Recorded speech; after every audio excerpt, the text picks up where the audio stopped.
G'ijduvon. Shahar Buxoro va Samarqand oralig'idagi joyda. Buxoro shahridan 50 kilometr uzoqlikda joylashgan. Bu shahar 10-asrga kelib Buyuk Ipak yo'lida barpo bo'ldi. 12-asr boshida dunyoga kelgan inson Hojagon tariqatining asoschisi tufayli bu shaharning dovrug'i butun olamga taraldi. Bu zotning ismi Abdul Xoliq edi.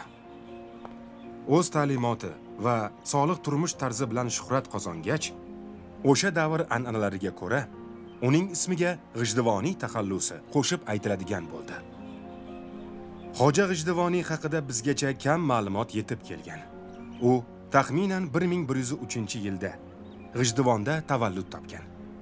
Uning shogirdlari hamda muridlarining xotiralari biz uchun asosiy manba bo'lib xizmat qildi. Shuningdek, u yozgan kitoblarda ham uning hayotiga oid ba'zi ma'lumotlarni uchratish mumkin. Mana shu yozma manbalarga asoslangan holda uning hayot yo'lini tiklashga harakat qilamiz.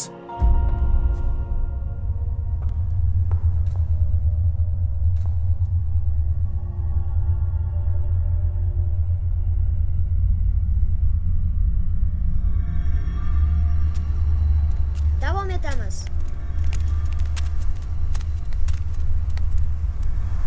Yakkol.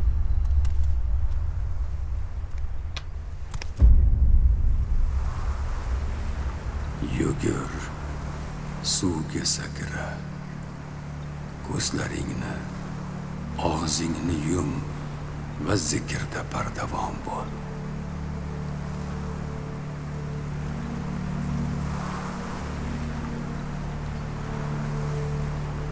La ilaha illalloh Muhammadan Rasululloh. Hech narsadan qo'rqma. Har bir nafasingdan ogoh bo'l. Xushdardan. Xushdardan. La ilaha illalloh Muhammadun Rasululloh. La ilaha illalloh Muhammadun Rasululloh. Abdul Xoliq G'ijduvoniy taqvodor oilada dunyoga keldi. U zot islom arkoni mukammal ado etiladigan muhitda ulg'aydi. Abdul Xoliq G'ijduvoniyning otalari Abdujamil aslida urumlik bo'lgan va masjidda imomlik qilgan. U kishi odamlar orasida hurmat va ehtiromga sazovor faqih edi. U kishi din va botiniy ilmlar olimi bo'lgan. Abdul Xoliq G'ijduvoniyning onalari ham malika, ya'ni podsholar avlodidan bo'lgan. Abdul Xoliq G'ijduvoniy 9 yoshida Qur'onni yod olgan. 10 yoshida esa tasavvuf odobini kasb etgan.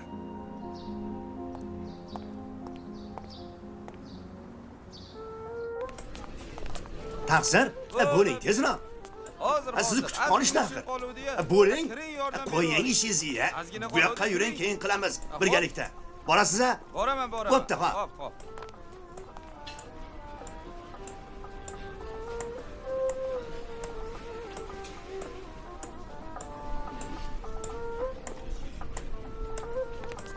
Yeb qoling, nonlardan olib qoling. Qani marhamat, juda ham shirin non, qani. Yo, qani?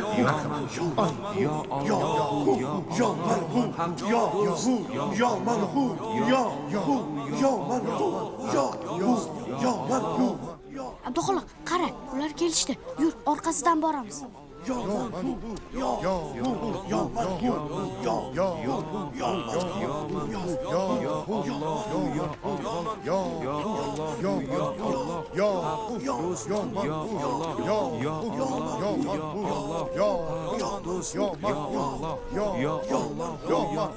Kechqurun tardishlar xonaqohga yig'ilishadi. Istasang, kechqurun borib tomosha qilamiz. Ha, men bir joyni bilaman. U yerda hamma narsa shundoq ko'rinadi. Oy chiqqanda Habib Joloqning uyining burchagida uchrashamiz. Borasanmi? Nega do'konni qarovsiz qoldirding? Oldimga to'sh. Endi kechki ovqatsiz qolasan. Yur bu yoqqa.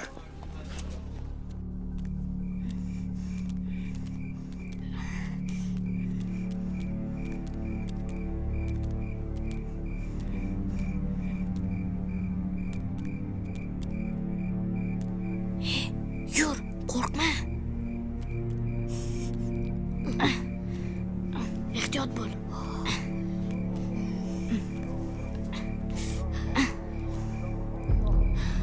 Qo'lingni ber. Yur, sekin. Sekinroq. Jim.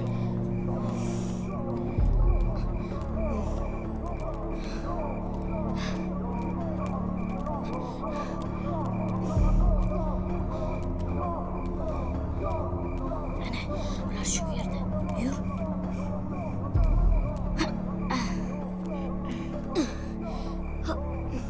Qani kel. Oy.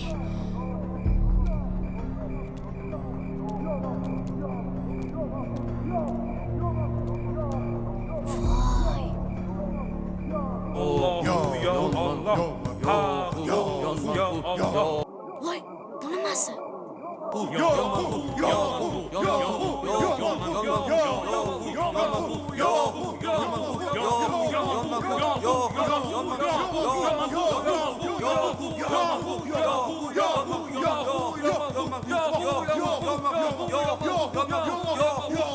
qilish kerak emas. Allohga bunaqa murojaat qilinmaydi. Axir ular o'zini eshitmayapti. Alloh ularni qanday eshitsin? Abdulxoliq, men qo'rqyapman. Yur, bu yerdan ketaylik.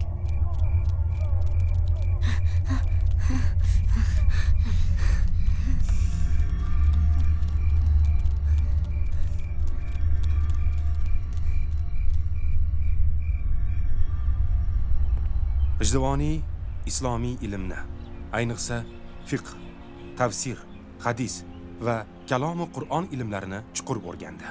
U kishi sufiylikning asosiy qoidalari: tavba, haq yo'liga qaytish, var'a, barcha shubha gumonlardan voz kechib, Allohga iymon keltirish, zuhd, bu foniy dunyoning ne'matlaridan o'zni tiyib, faqat Alloh uchun parhez qilish va faqr, faqirlikni qabul qilib, mol dunyodan voz kechish kabi qoidalarga qat'iy rioya etadi.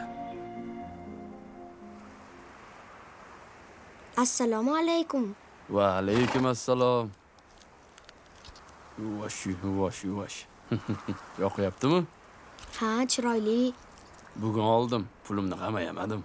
Buni otangiz uchun sotib oldingizmi? Yo'q. Otam juda ham qarib qolgan. Unga bunaqa chopqirot bo'lmaydi. Demak, uni o'g'lingizga sotib olibsiz-da. Yo'q. O'g'lim senga o'xshagan juda ham kichkina. Unda buni kim uchun olgansiz? O'zimga? Axir otingiz bor-ku. Qanaqa tushunmagan bo'lasan? Ha? Bu ikkinchi otim. Axir siz ikkita otni baravar minib yura olmaysiz-ku. Boray. Jo'na. Bor yo'lingdan qol.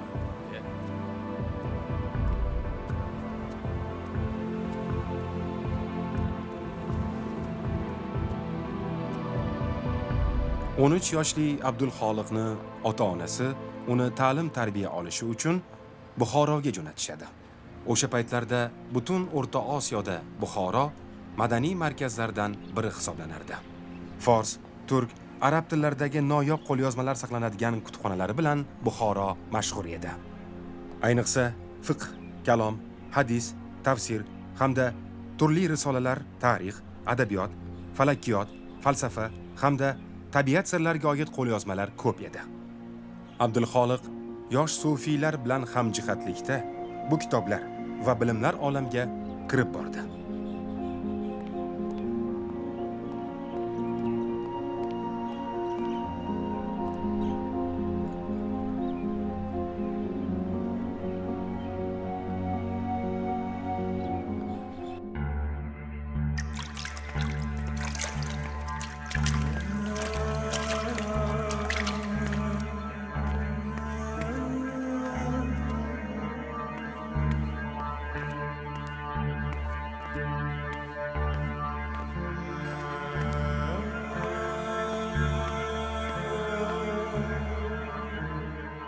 22 yoshida Abdulxoliq G'ijduvoniy o'z davrining ko'zga ko'ringan din peshvosi sifatida tanila boshladi. Aynan o'sha paytlarda u tasavvuf ilmining zabardast olimi Shayx Hoji Yusuf Hamadoniyga murid tushdi va uning ta'limotining jonkuyar ixlosmandiga aylandi.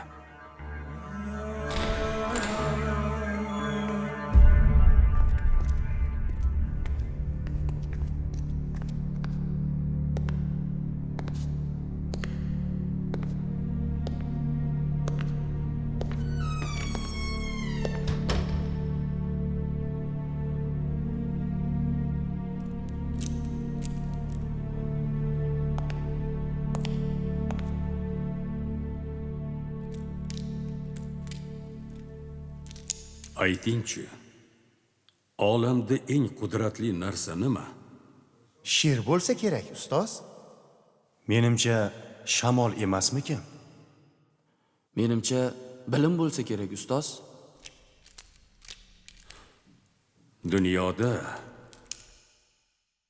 eng qudratli narsa bu e'tiqoddir. E'tiqodga qalbingizni oching, uni poklang va hamisha beg'ubor saqlang. Alloh haqidagi va haq yo'li haqidagi ta'limotlarda turlicha qarashlar mavjud. Buning sababi nimada, ustoz? Hatto sufiylikdan saboq beruvchi piru murshidlarning ham talqinlarida ixtiloflar ko'p, ustoz. Ular asrlar davomida yaratganga sig'inish masalasida bahslashadilar. Nega bunday bo'lmoqda, ustoz?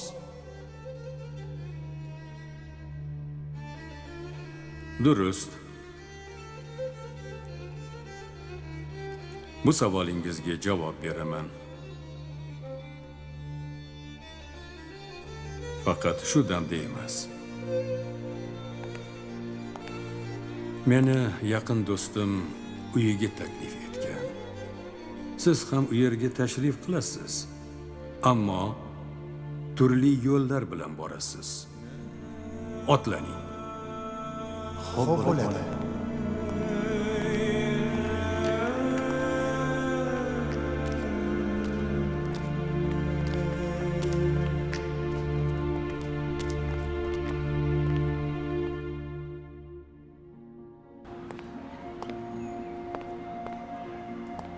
Bu davrda Buxoro shahrida turli xil masjid va madrasalar qurilishi avj olgan palla edi.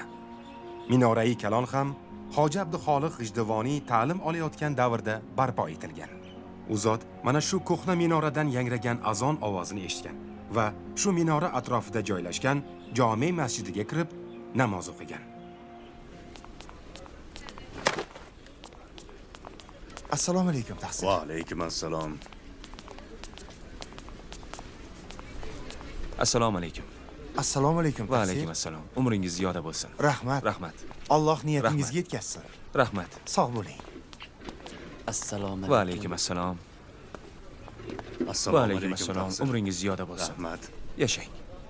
Assalomu alaykum, Taqsir. Karim. Qadamlaringizga Do'stim, hasanot. qo'ysangizchi. Axir biz do'stmiz-ku. Omonmisiz? Omonmisiz? Salomatmisiz? Ko'rganimdan juda ham Yaxshi. xursandman. Rahmat. Qani, kulbamizga marhamat. Rahmat. Taqsir, yoshligimiz esingizdami? Albatta. Bolalik chog'larimizni bot-bot eslab turaman. Ota kasbini olib juda yaxshi ish qilibsiz. Har bir inson halol mehnat bilan ro'zg'or tebratishi va ahli oilasiga halol luqma yedirishi lozim.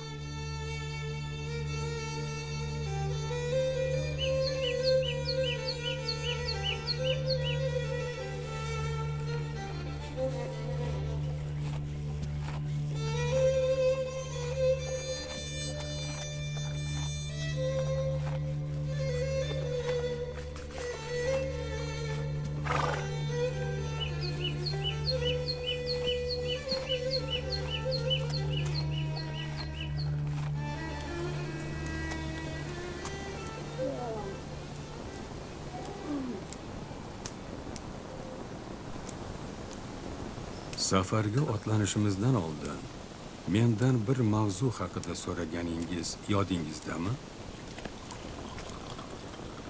Savolingizga javob beraymi yoki o'zingiz urinib ko'rasizmi? Urinib ko'raylik, ustoz. Qulog'im sizda. Inson haqqa yaqinlashganida, ilohiyotni bevosita anglay boshlaganida Allohning go'zalligi shaydosiga aylanadi va u bu ilohiy sevgiga qanday yetishgani haqida gapirib bergisi, boshqalarni ham shunga da'vat etgisi keladi. Saodatga eltuvchi bu yo'lda unga nima yordam berganiga ta'riflar keltiradi. Uning boshqa maslakdoshi ham Allohga bo'lgan ilohiy sevgining nurlariga cho'lg'anadi. Va u odamlarga bu yo'lda unga nimaiki tayanch bo'lgan bo'lsa, barini ifoda etib beradi. Ayni holat bizni o'ziga mahliyo etgan quyosh manzaralari namoyon bo'lgan paytida ham kechadi. Xuddi shunday. Ularning biri quyoshni sharqdan ko'tarilayotganini ko'rgan. Ikkinchisi uni g'arbda botayotgan holatida ko'rgan bo'lib, birinchisining yo'li go'zal dasht orqali o'tsa, ikkinchisi gullab yashnayotgan shahar bog'i orqali o'tadi. Anglash jarayoni shu tariqa kechadi. Bu ma'naviy poklanish yo'lini ko'pchilik haqning huzuriga, saodatga eltuvchi yo'l deb biladi. Zero haq taollohni anglashdan ortiq baxt yo'q. Haqni izlagan barcha yo'lovchilar Alloh yagona ekanligiga iymon keltirganlar, faqat turli yo'llar bilan. Sizlar eng murakkab masalalarni oddiy misollar bilan tushuntirishni o'rganibsizlar. Muborak bo'lsin. Sizning sharofatingiz bilan, ustoz. Siz tufayli, ustoz. Aslida Allohning o'zi necha ming yillardan beri insoniyatga bu yo'lni ko'rsatib kelmoqda. Taassufki, e'tiqodlari turlicha bo'lgan insonlarning bir-biriga nafrati va husumati bois yuzaga kelgan qonli munozaralar bugungi kunda ham sodir bo'lmoqda. Haqni nohaqdan ajrata bilishni, haqdan doim mehr nuri yog'ilib turishini hech qachon yodingizdan chiqarmang.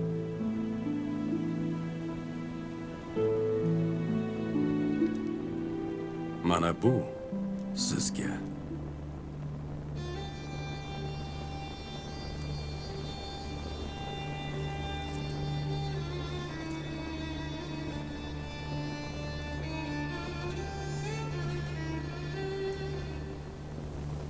Ilohi amin.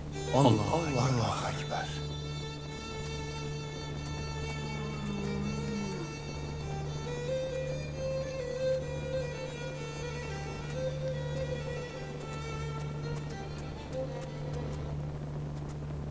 Shayxning muridlari ko'p edi. Lekin ularning orasidan faqat 4 nafari Hoji Hasan Andaqi, Abdulloh Barraki, Ahmad Yassavi, Abdulxoli G'ijdivoniy shayxning vorislari va ishining davomchisiga aylanishdi.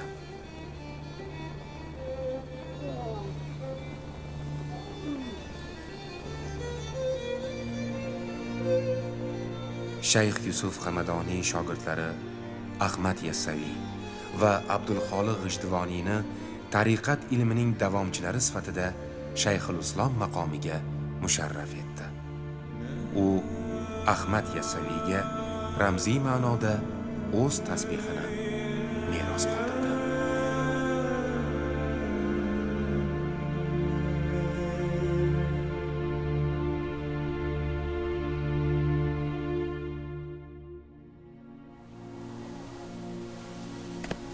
XII asrning ikkinchi yarmida Shayx Yusuf Hamadoniy Xurosonni tark etadi. Abdulxoliq G'ijduvoniy ustozi Yusuf Hamadoniy ta'limotini har tomonlama kengaytirib, Hojagon tariqatining 8 rashqa qoidasini ishlab chiqdi. Ular quyidagilardan iborat. Xushxardam, har bir nafas olish chiqarish paytida Allohni zikr qilish, g'aflatda qolganda istig'for aytish. Nazar barqadam, qadamlarni nazorat qilib borish, ko'zi va qalb nazarini bo'lmag'ur manzaralarga qarashdan saqlash. Safar darvatan. O'zlikni anglash, tariqat yo'lovchisining bashariy sifatlardan ilohiy sifatlar kasb etish sari qilgan sayr suluki. Darveshning komil murshid topgunga qadar jismoniy safar qilishi, qusurlardan qutulib fazilatlar kasb etishi kerak va u zot o'zidan yana 5 tasini qo'shimcha qildi. Xilvat dar anjuman. Xalq ichida bo'la turib, xalq bilan birga bo'lish, ya'ni insonning ijtimoiy hayot, insoniy muammolar, kundalik ish va tashvishlar bilan band bo'la turib, qalban har lahzada Alloh bilan birga ekanini yoddan chiqarmasligi. Yodkard. Bu qoida bo'yicha zikr qilguvchi nafas chiqarmay, qalb va til bilan tavhid zikrini jamlab aytishi kerak bo'ladi. Bu bir so'z bilan aytganda, til bilan dilning barobar zikr etishidir.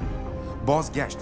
Yashashdan maqsad Allohni tanish, matlub va mavjudning Alloh rizosi uchun ekanligini anglash. Nigohdosh. Qalbni xavotirdan saqlash. Yoddosh. Har bir nafasda Alloh bilan bo'lish, qilayotgan har bir ishing Alloh rizosi uchun ekanligini muntazam nazorat qilib borish.